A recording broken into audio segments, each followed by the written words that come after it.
Bienvenue dans l'exercice 3. Une fois de plus, j'apporte la petite précision. J'ai rajouté les opérations sur les racines carrées dans ce chapitre, ok? Même si en temps normal, ça ne fait pas partie du chapitre sur le second degré. C'est moi qui le rajoute. J'essaie d'organiser mes vidéos à ma façon. Donc, pour éviter de faire un chapitre supplémentaire, je l'ai inclus dans le second degré, ok? Donc, c'est juste la petite précision que je voulais apporter. Alors ici, on demande de simplifier les écritures, toujours pareil. E qui égale à racine de 18 fois racine de 2 fois 2 racine de 3. F qui égale à 4 racine de 6 fois racine de 24 fois racine de 2. C'est parti. Alors, E. Alors ici, on remarque qu'on a racine de 18, racine de 2 et 2 racines de 3. Qu'est-ce qu'on peut faire? Moi, ce que je fais, c'est que je laisse le terme qui est ici, qui a un coefficient devant, 2 racines de 3. Je le mets de côté et je prends les deux qui ont une racine et le même coefficient ici. Parce que là, il y a 1 et là, il y a 1 aussi. Donc, je les mets ensemble et lui, je le mets tout seul. OK? Donc, ça me fait racine carrée de 18, OK, fois 2. C'est la même chose. Racine carrée de 18 fois racine fois 2, ça donne racine carrée de 18 fois racine carrée de 2. C'est la même chose. J'ai simplement, comme je disais précédemment, j'ai changé l'écriture. Mais c'est exactement pareil. Et donc, multiplié par 2 racine de 3. Ok, c'est beaucoup plus simple. Donc, ça nous fait 2 fois 8, 16. 2 fois 1, ça fait 3. Ça nous fait racine carrée de 36 fois 2 racine de 3.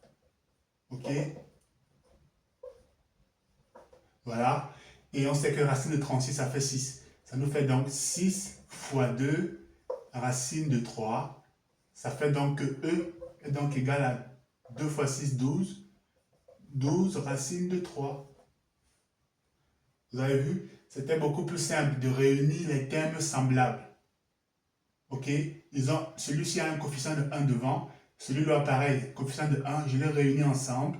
Et celui qui a un coefficient différent, je le mets de côté. Ok, donc j'ai mis sur la même racine 18 et 2. J'ai mis celui-là de côté. Et voilà, ça nous a permis de simplifier l'opération. Maintenant, F. F, on nous dit 4 racines de 6. Bon, ça ne change pas. Ok, multiplié par racine de 24. On sait que 24, ça fait 6 fois 4. Ok, ça fait 24. Multiplié par racine de 2. Ça nous fait 4 racines de 6. Racine carrée de 2, ça fait 2. Racine carrée de 4, ça fait 2. On sort le 2 de la racine. Ça fait 2 racine de 6 fois racine de 2. Du coup, on va faire 2 fois 4. Ok? 2 fois 4 fois racine carrée de 6 au carré fois racine carrée de 2. 2 fois 4, 8. Ok? Racine carrée de 6 au carré. Le carré s'en va avec la racine carrée, ça fait 6.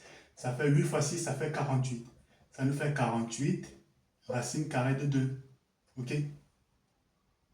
Donc voilà pour l'exercice 3. Ok? Une fois de plus, pas de difficulté. C'est de la multiplication. Pour l'instant, c'est assez simple. En tout cas, c'est simple à comprendre. Ok? Il faut continuer à s'entraîner sans relâche. Voilà. Donc, si vous avez des questions, n'hésitez pas. Et moi, je vous donne rendez-vous dans l'exercice numéro 4.